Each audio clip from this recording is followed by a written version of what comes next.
Argentina, Buenos Aires, el puerto de Santa María de Guanay.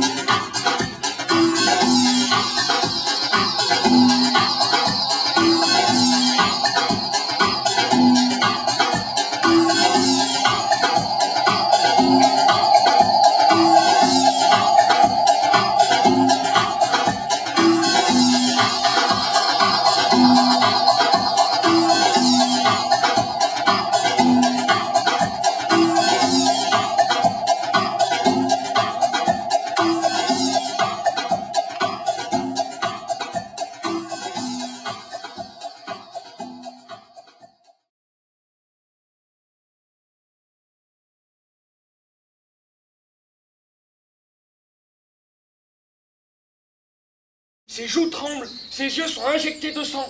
Mettez-lui quelque chose derrière la tête, sinon je vais le tuer pour de bon. Je sens que ma fin approche. Comment j'ai bredouillé ma scène, je m'en souviens plus. Il s'approche, son visage n'avait plus forme humaine, un véritable fauve.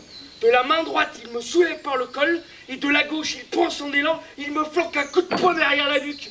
Je voyais plus la lumière, Gennady Demjanich. J'ai fait un vol plané d'au moins 10 mètres, et j'ai défoncé la porte de la loge des femmes. Les tragédiens ont de la chance. Pour cette scène, on l'a rappelé 30 fois. Le public a failli démolir le théâtre. Et moi, j'aurais pu être invalide jusqu'à la fin de ma vie. Mais le bon Dieu m'a sauvé. Bel effet. Il faut que je m'en souvienne. Comment dis-tu? Attends, je vais essayer. Mon petit père, Gennady Demjanich. Bon, ça va, dégage. La prochaine fois. Alors, Rybakov a mis sa main sur mon épaule. Toi, dit-il, et moi, dit-il, nous mourrons, dit-il. C'était flatteur. T'as du tabac? Du tabac, excusez-moi, mais j'en ai pas une miette. Comment peux-tu voyager sans prendre de tabac? Tu es bête.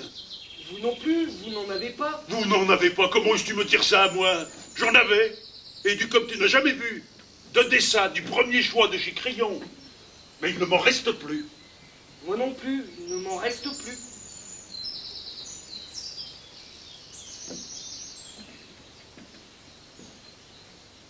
Et de l'argent, t'en as beaucoup sur toi? Depuis ma naissance, j'en ai jamais eu beaucoup, mais là encore moins. J'ai pas un centime. Tu te mets en route sans argent. Sans tabac et sans argent. T'es vraiment un drôle de type. C'est mieux comme ça, Gennady Demjanich. Personne peut me voler.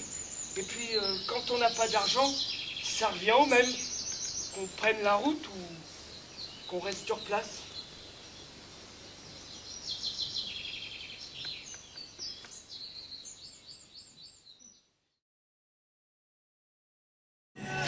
Quoi qu'il en soit, cet anniversaire, c'est 20 ans, mon cher Jean-Claude, nous allons les fêter. J'ai essayé avec mes mots, en espérant être fidèle au cheminement. Alors on va mettre amoureux sans guillemets, mais en précisant ce que ça veut dire, cheminement amoureux pour Marcel Conche. C'est-à-dire, je crois qu'il y a un effort, mais extraordinaire, de tentative d'appréhension de l'autre dans ce qu'il est, au plus vrai, au plus profond, etc. Et donc, comme l'autre chemine, parce qu'on ne reste pas sur place, comme l'autre chemine, Marcel Conche chemine lui-même. Mais il y a quelque chose, enfin c'est comme ça que moi je l'ai ressenti, il y a quelque chose d'un peu, peut-être, désespéré dans cette... ou peut-être pas désespéré, le mot est un petit peu fort. La rencontre n'est pas possible. C'est-à-dire que je chemine vers l'autre. Si l'autre cheminait vers Marcel Conche, oui, il y aurait quelque chose de possible. Alors on va peut-être essayer de situer un peu le contexte sans porter atteinte à votre vie trop intime, Marcel. On peut dire qu'il y a quelques années, une jeune femme, dont le prénom commence par E, vous a écrit une lettre, puis une seconde lettre, que vous publiez d'ailleurs dans vos écrits, lettre absolument remarquable. La seconde, surtout, à mon avis. La seconde est absolument merveilleuse, mais la première était pas mal. Je comprends que Marcel ait été ému en recevant les lettres d'une telle jeune femme. Elle est extrêmement mystique. Et petit à petit, s'est instaurée d'abord une relation épistolaire. Cette jeune femme habitait en Corse et vous avez décidé de la rejoindre. Or, aujourd'hui, au moment où nous sommes en train de parler, vous n'êtes plus en Corse. Vous êtes dans la maison de votre mère, à Altillac, tout près de la Dordogne, donc en Corrèze.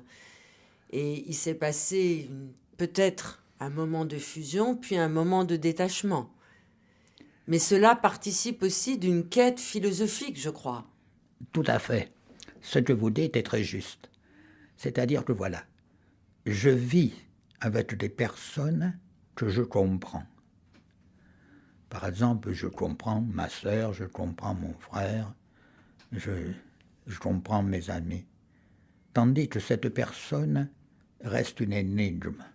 Or, le philosophe, essentiellement, qu'est-ce qu'il cherche à comprendre?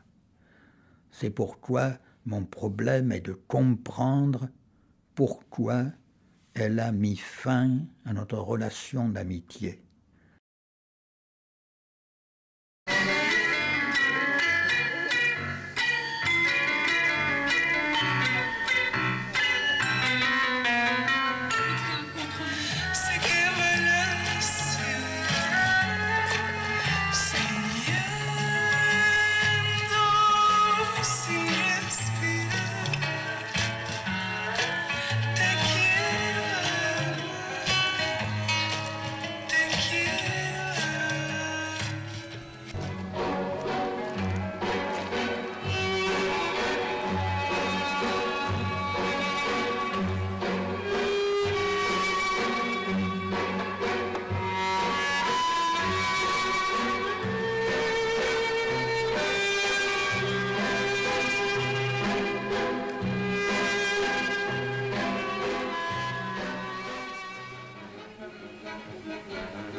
Quoi qu'il en soit, où que ce soit parti,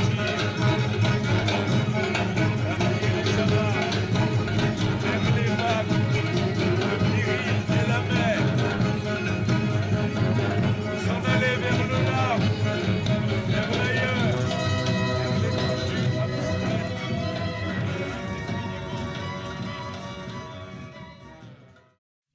Lettre à l'enfant.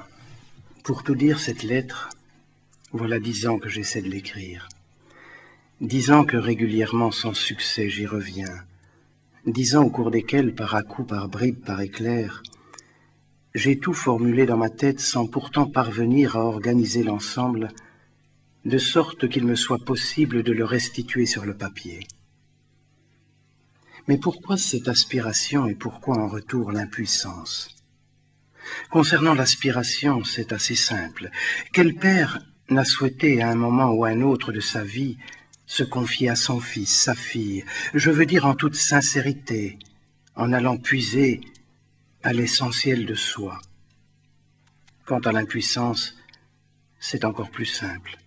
Que dire à un enfant qui soit susceptible de lui donner envie de vivre et de grandir, que lui dire qu'il ne soit pas une sentence, un propos rebattu, un discours emprunté à une philosophie, une religion, une morale, mais une vraie parole d'homme, qui vienne simplement de soi, du peu qu'on a compris de la vie, de sa petite connaissance intime.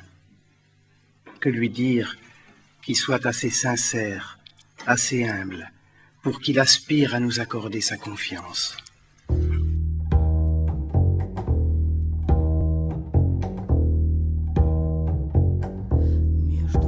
И тобой небо, половинка моей жизни, где бы ты, мой родной, не был, Возвращайся в мою пристань.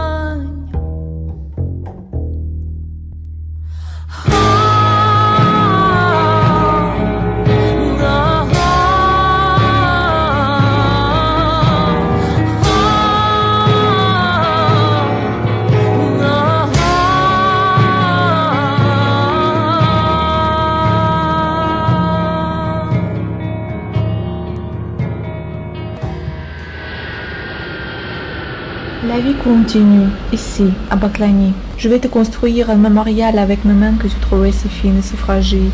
J'aimais que tu les caresses. C'était si doux, si léger. Jamais tu n'as forcé notre relation. T'avais une patience. Ici vit une partie de ton âme, de notre histoire, la plus forte de notre année de bonheur. J'aimais te voir accepter nos coutumes, nos traditions chamaniques. Il me fut le très grand vent du Baïkal pour chasser les mâches de l'aéroport de matin et tu n'étais pas. Quand je suis sortie de l'avion, j'avais envie qu'elle vienne toute seule, pas ses amis, pas sa famille, pas de soirée avec tes copains, pas de réservation au resto et pas de billets au théâtre. On va passer cette soirée ensemble tous les deux, comme c'était prévu. J'ai mis mon rouge à lèvres. Elle aime beaucoup quand je me fais belle. Elle se révolte toujours contre les images des gens beaux et heureux sur les pages des magazines, des journaux stupides. Et pourtant, elle aime beaucoup quand je me fais belle. Elle va encore me poser des milliards de questions, je vais lui répondre. Il y a tellement de questions auxquelles je déteste répondre. En même temps, c'est assez bête de mettre du rouge à lèvres parce que sûrement on va s'embrasser, il va me serrer dans ses bras, trop fort, bien sûr après une telle longue séparation. Quand je suis passée par le couloir, par les guichets, par les portes en verre, à la sortie il y avait beaucoup de monde. Des voix de femmes annonçaient les prochains vols. Il n'était pas là. Je le cherchais. Il n'y a pas.